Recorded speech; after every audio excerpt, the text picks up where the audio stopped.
Ons is besig met 'n reeks oor gesinne hier by Fontana Gemeente. En sekerlik een van die belangrikste dinge wat ek en jy in ons gesinne kan doen, is om vir mekaar te bid. Baie mense is onseker presies hoe en wat om te bid. In my lewe het ek geleer, die maklikste is om 'n skrifgedeelte te vat en dit dan te lees, dit dan te bid.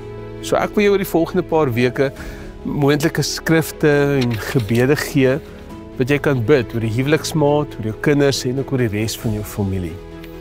Hier is die eerste een, gebed vir eenheid.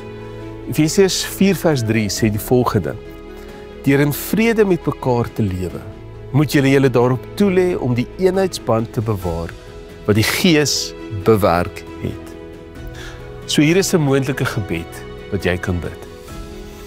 Here, dankie vir die eenheidsband wat U reeds bewerk het deur die Gees.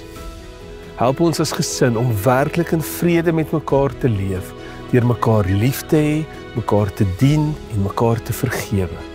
Here, versterk en beskerm ons eenheid en verwyder alles wat die eenheid wil verbreek. Begin by my, in Jesus se naam. Amen. Moenie ophou nie. Bid hierdie gebed daagliks oor jou gesin en kyk wat God doen. Die Here seën jou.